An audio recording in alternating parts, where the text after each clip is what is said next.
বদরপুর। আজকের পরিচিত বদরপুর নামটি শুধুমাত্র একটি ভৌগোলিক পরিচয় নয়, বরং প্রায় 700 বছরের ইতিহাস ও ঐতিহ্যের ধারক। ঐতিহাসিক সূত্র অনুযায়ী চতুর্দশ শতকের শুরুতে সিলেট বিজয়ের পর সুফি সাধক হজরত শাহজালাল রহমতুল্লাহ আলাইহি এর শিষ্য হজরত শাহ বদরউদ্দিন রহমতুল্লাহ আলাইহি বর্তমান বদরপুর অঞ্চলের বুন্দাশিল এলাকায় বসতি স্থাপন করেন। ওনার আধ্যাত্মিক প্রভাব ও স্মৃতির সঙ্গে জড়িয়ে ধীরে ধীরে অঞ্চলটি বদরপুর নামে পরিচিতি লাভ করে। ইতিহাসবিদদের মতে বর্তমান শহর গড়ে ওঠার পূর্বে এই জনপদের প্রাচীন নাম ছিল বুন্দাশিল। পরবর্তীকালে শাহ বদরউদ্দিন রহমতুল্লাহ আলাইহি এর নাম অনুসারে বদরপুর নামটি স্থায়ী রূপ পায় এবং মুঘল ও ব্রিটিশ আমলের বিভিন্ন নথিপত্রে ওই নামের উল্লেখ পাওয়া যায়।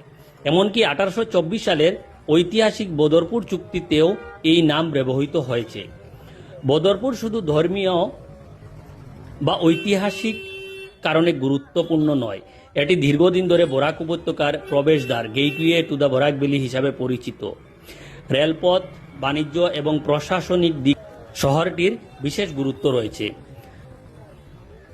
সাম্প্রতিক সময়ে বদরপুরের নাম সিদ্ধেশ্বর ধাম করার একটি প্রস্তাব সামনে এসেছে। স্থানীয় বিধায়কের পক্ষ থেকে এই প্রস্তাব উত্থাপিত হয়েছে এবং এটি নিয়ে জনমনে আলোচনা শুরু হয়েছে।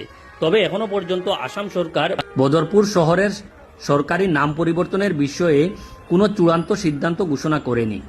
বিভিন্ন সংবাদ সূত্রে উল্লেখ করা হয়েছে যে প্রস্তাবটি মূলত একটি নতুন পৌর প্রশাসনিক কাঠামো বা সিদ্ধেশ্বর ধাম মিউনিসিপাল বোর্ড গঠনের সঙ্গেও সম্পর্কিত হতে পারে। ইতিহাসবিদদের একাংশের মতে বদরপুর নামটি শতাব্দী প্রাচীন ঐতিহাসিক উত্তরাধিকার বহন করে এবং এর সঙ্গে অঞ্চলের সামাজিক সাংস্কৃতিক স্মৃতি গভীরভাবে জড়িত। অন্যদিকে নতুন নামের সমর্থকরা স্থানীয় সিদ্ধেশ্বর মন্দিরের ঐতিহ্যর গুরুত্ব দেওয়ার কথা বলছেন। ইতিহাস আমাদের সকলের সম্পদ। নাম পরিবর্তনের আলোচনা যাই হোক না কেন, বদরপুরের বহু শতাব্দীর ঐতিহ্য, সাংস্কৃতিক বৈচিত্র্য এবং ঐতিহাসিক গুরুত্বকে স্মরণে রাখা আমাদের সবার দায়িত্ব। বর্তমানে বদরপুরের নাম পরিবর্তন হয়ে গেছে এমন দাবি সঠিক নয়। এখনো পর্যন্ত এটি একটি প্রস্তাব মাত্র। সরকারি অনুমোদন ও গ্যাজেট বিজ্ঞপ্তি ছাড়া নাম পরিবর্তন কার্যকর হয় না। ধন্যবাদ ভিডিওটি দেখার জন্য।